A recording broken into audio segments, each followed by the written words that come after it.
menyenangkan atau menyusahkan? Apapun kamu tidak berani jawab karena kamu agak-agak duniawi itu kelihatannya. Tapi secara ilmu, kamu tahu kan kalau mati itu tidak buruk-buruk banget. Karena apa? Itu akhir dari segala keburukan. Sehingga Nabi ngajarkan kalimat itu begitu luar biasa. Allahumma ahyini maka natil hayatu khairan li wa tawaffani maka natil wafatu khairan li. Nabi melihat dunia itu begitu indah. Ya Allah, kalau saya ini hidup, anggap saja hidup ini ziyadatan li fi kulli khairin, menjadi modal saya menambah segala kebaikan. Jika suatu saat saya mati, anggap mawon rohatan li min kulli syarrin, itu akhir dari segala keburukan saya. Sehingga mati hidup ya baik karena di situ kita bisa berkontribusi, beramal soleh. Mati juga baik karena mengakhiri segala keburukan. Nabi nate ngendikan lagi, ajaban li amril mu'mini inna amrahu kullahu khair. Orang mukmin itu mengagumkan, semuanya baik. In asobathu na'ma syakara fakana khairan lah. Kalau baru dapat nikmat, dia syukur, maka itu baik. Wa in asobatu dharra sabara. Kalau dapat masalah mereka sabar, itu juga baik. Sehingga orang mukmin dua sisinya pasti baik. Itu juga kalimat, maksudnya moto atau pegangan hidup.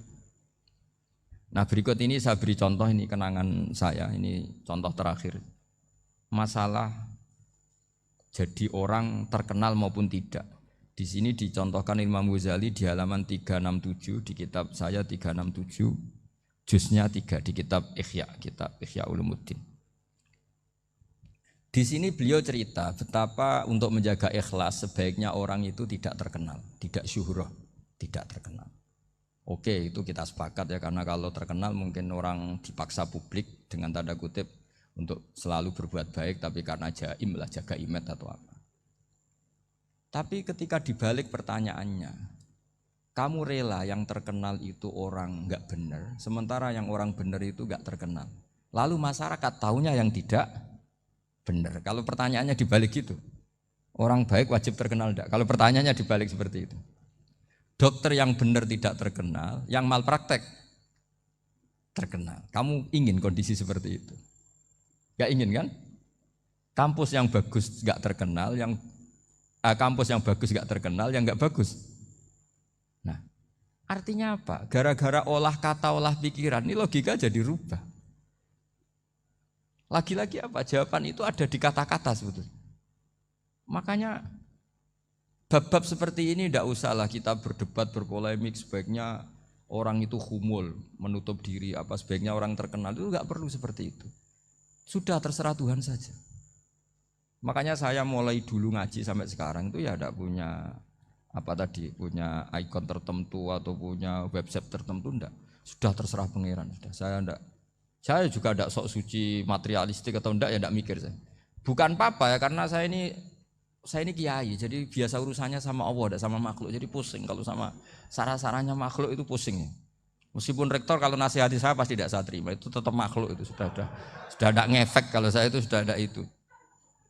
Bukan karena saya sombong, ya memang makhluk betul gitu, bukan cuma nasibnya bejo aja, tapi makhluk tetap makhluk. Saya beri contoh ya. Ini makalah yang ditulis Imam Ghazali. Ya, i'lam aslahaka Allah anna aslal jah wa intisarus sayyid atau sayyidi wal istihar. Wa huwa mazmum itu. Balil mahmudu al-khumulu illa man syaharahu wa ta'ala li nasri dini min ghairi takallufi talabi syuhrati minhu. Jadi kalau kamu ingin ibadah kamu selamat, ya kamu jangan terkenal. Tapi resikonya adalah kalau kebaikan itu tidak terkenal, maka enggak dikenali. Kalau enggak dikenali berarti masyarakat hanya punya percontohan yang tidak baik, karena yang baik tidak terkenal. Jadi itulah ulama-ulama dulu. Jadi apa-apa itu dibanding-bandingkan. Kemudian nanti kelihatan, jawabannya itu kelihatan. Jadi ulama dulu itu biasa ngarang misalnya afatun nikah, sisi negatifnya nikah. Harus ngurmat istri, harus macam-macam, kalau terlantar itu ya dosa. Seperti tadi Pak Marsudi cerita, kalau orang ngapalkan Quran itu takut lupa, kalau lupa itu jadi dosa. Pertanyaannya, kalau semua orang takut lupa, takut dosa, semua orang enggak hafal Quran karena potongan-potongan lupa. Cara berpikir tidak seperti itu. Kalau berpikir ya namanya hafalan ya inginnya hafal, kan nggak ingin lupa. Lah nanti kalau takdirnya lupa karena hal-hal yang dimaklumi oleh syariat itu nggak yang termasuk dosa. Yang dosa itu lupa liwiri udhrin syar'iyyin, lupa yang tidak ada sebab yang apa? Syar'i. Tapi lupa bawaan EQ-nya tidak bagus. Lupa bawaan sering dibentak. Oh itu enggak masalah karena bawaannya orang tertekan itu ya lupa. Coba kamu hafal Quran, terus punya kredit jatuh tempo, pas hari itu aku yakin enggak cerdas sudah. Itu bawaannya orang tertekan itu pasti lupa.